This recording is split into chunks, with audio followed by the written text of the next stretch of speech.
हम आपको एक ऐसी कहानी बताने जा रहे हैं जिसे सुनने के बाद आपको पता चलेगा कि ये कहानी कितनी अद्भुत है।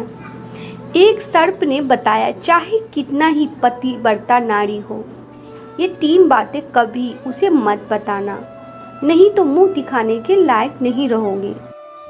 दोस्तों, आपने अगले भाग में सुना कि एक राजकुमार कैसे नाग बन जाता है और कैसे विलुप्त हो जाता है। राजकुमार अपने बूढ़े माँ बाप को छोड़कर, अपनी महारानी को छोड़कर कैसे चला जाता है और एक नाग में तब्दील हो जाता है। ये सारी घटनाएं जब एक बूढ़ा आदमी देखता है तो उसे रानी को बताता है। तो ये कहानी उसी पर है। तो आपने पहला भाग तो सुन लिया होगा, इसका अंतिम भाग है, ज़रूर देखें आप। यह सुनकर बूढ़ा आदमी घबरा जाता है। कहता, राजकुमारी अब मैं वहाँ नहीं जाऊँगा, वहाँ जाने से मुझे बहुत डर लग रहा है। तब राजकुमारी कहती है कि नहीं बाबा, तुम चिंता मत करो, तुम्हें मेरे साथ वहाँ चलना ही पड़ेगा। इतना कहकर रानी बैजंती ने एक सोने की मोहरे से भरी हुई थैली उस बूढ़े आदमी को दे दी और कहा कि मैं तुम्हें और भी सोने की मोहरें दूंगी, तुम मुझे उस स्थान पर पहुंचा दो। बूढ़ा आदमी रानी द्वारा दी गई सोने की मोहरे को देखकर खुश हो जाता है और वो राजकुमारी बैजंती को लेकर उस जंगल की तरफ चल देता है।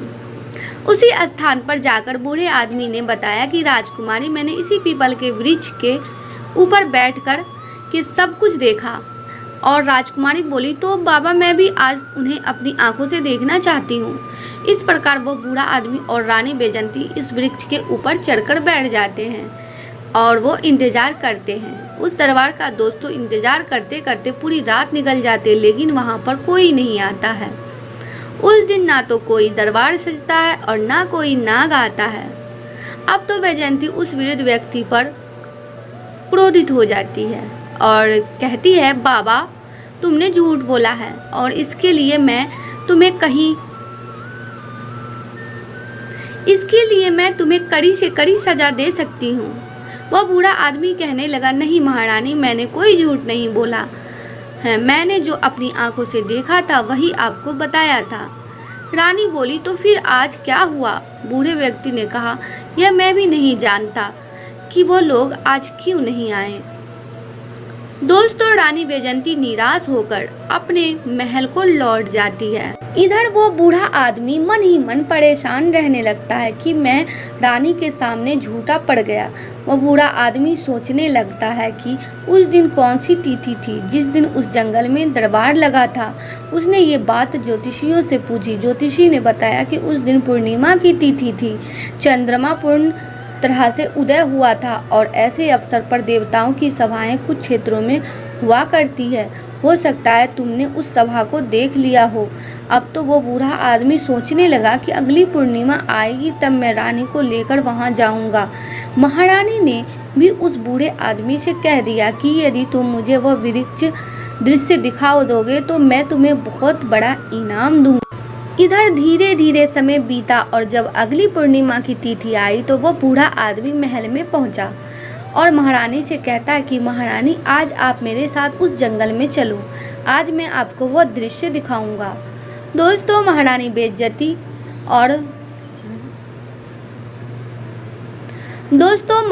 बैजंती और वो बूढ़ा आदमी दोनों जंगल की ओर चल देते हैं।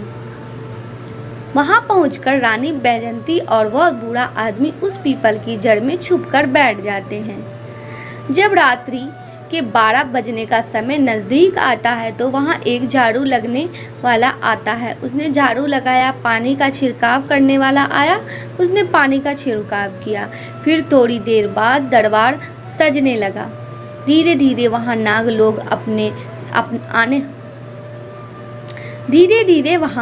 नाग लोग आने लगते हैं। उन नागों का आधा शरीर मनुष्य का था और आधा शरीर नाग का था। बूढ़े आदमी ने इशारे से कहा, महारानी अब आप ध्यान से देख लो, यही सब मैंने उस दिन देखा। दोस्तों, रानी बैजंती उस दृश्य को बड़े गौर से देख रही थी और कुछ समय बाद रानी का पति भी आ जाता है, जो उस नागराज का पुत्र था। उसका आधा शरीर नाग का था और आधा शरीर मनुष्य का था।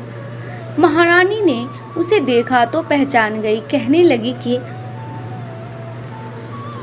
यही मेरा पति है। महारानी सोचने लगी, अब इसको मैं कैसे ले सकती हूँ, यह मुझे कैसे प्राप्त हो सकता है। महारानी हिम्मत करके धीरे धीरे उस वृक्ष की ओर कोटर से बाहर निकलने लगी। उधर वो बूढ़ा आदमी डर रहा था, तो बूढ़े आदमी ने राजकुमारी से कहा, राजकुमारी आप थोड़ी देर प्रतीक्षा कीजिए। 3-4 घंटे तक वो सभा चलती रही।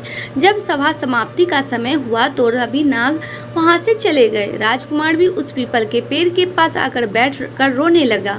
उसे देखकर रानी वैजयंती डर गई, क्योंकि उसका आधा शरीर नाग का था, आधा मनुष्य का था। चेहरा तो उसका राजकुमार का ही था। अपने पति को रोता देखकर राजकुमारी से रुका नहीं गया। राजकुमारी वैजयंती निकलकर उसके पास आ जाती है और उसका हाथ पकड़ लेती है। अचानक से महारानी वैजयंती को सामने खड़ा देखा तो राजकुमार एकदम से घबरा जाता है। कहने लगा, रानी कहने लगी, मैंने तुम्हें खोजने के लिए क्या क्या नहीं किया, परंतु अब मैं तुम्हें कहीं भी नहीं जाने दूंगी। यह सुनकर राजकुमार कहने लगा, नहीं रानी, अब तो बहुत समय हो चुका है, अब तुम मुझे प्राप्त नहीं कर सकती। यहाँ जो सभा होती है वो मेरे विवाह को लेकर ही होती है। मेरे पिता इस सभा में मेरे विवाह का प्रस्ताव रख चुके हैं और जब तीसरी सभा होगी तो उस सभा में मेरा विवाह तय हो जाएगा। और जब मेरा विवाह तय हो जाएगा तो बताओ मैं तुम्हारे साथ कैसे रह पाऊंगा। मुझे तो अपनी इस पत्नी के साथ रहना पड़ेगा। तुमने तो मुझे त्याग दिया है। मैंने उस दिन तुम्हें बार बार समझाया था कि मुझे मेरा वंश मत पूछो।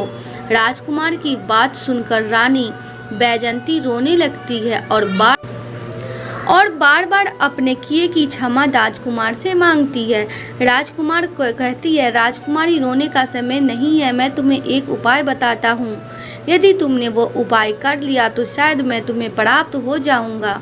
रानी वैजयंती बोली कि तुम मुझे जो उपाय बताओगे मैं वही उपाय करूँगी, लेकिन तुम्हें मेरे साथ रहना होगा।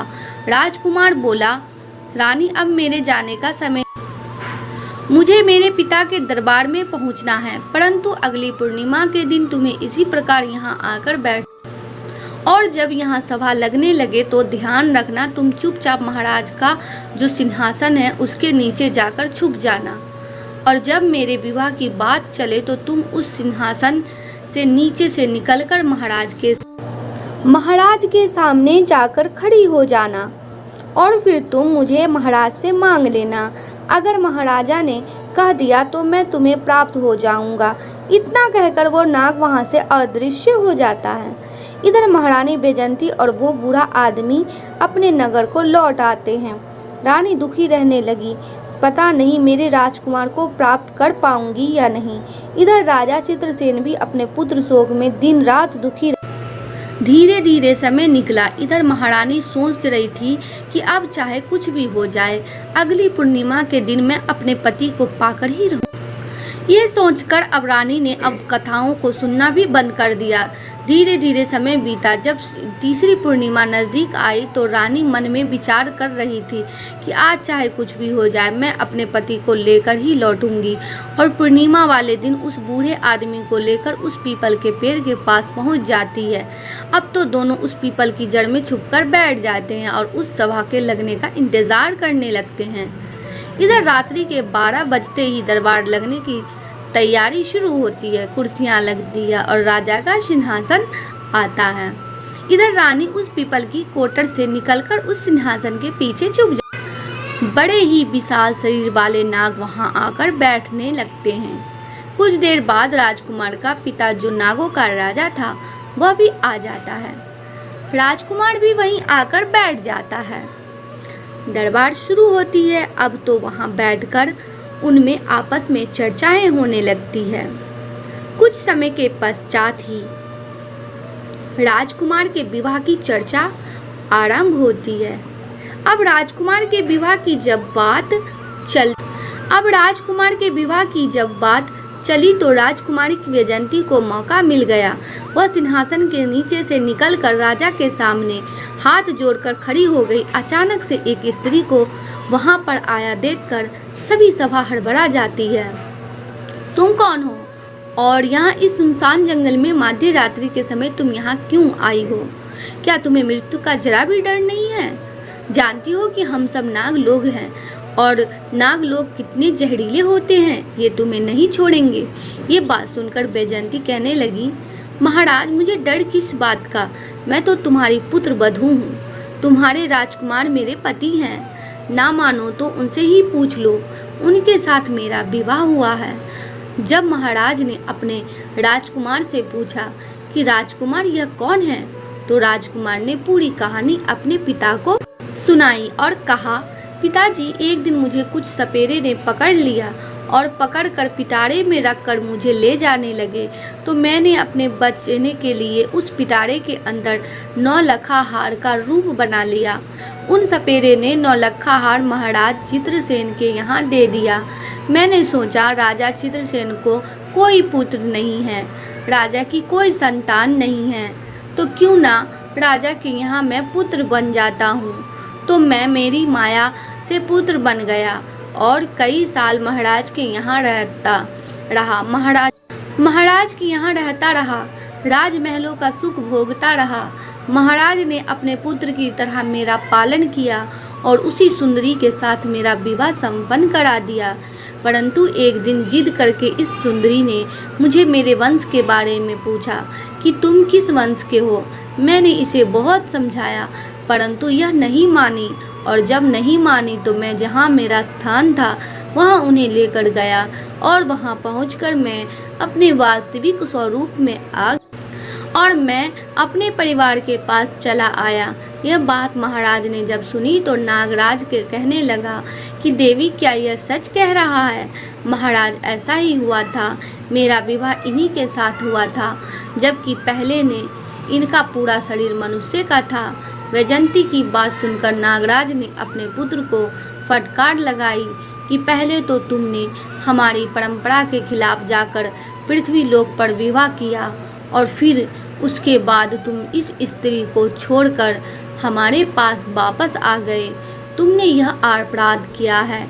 अब मैं तुम्हें श्राप देता हूँ कि जब तक यह स्त्री जीवित रहेगी तब तक तुम पृथ्वी लोक पर रहकर इसका साथ दोगे। इसे छोड़ नहीं सकते, इसे अपनी पत्नी के रूप में रखना होगा और जिस राजा के तुम पुत्र बने थे उस राजा का राज्य भी तुम्हें ही संचालित करना होगा। उस राजा की सेवा करनी होगी जब तक यहाँ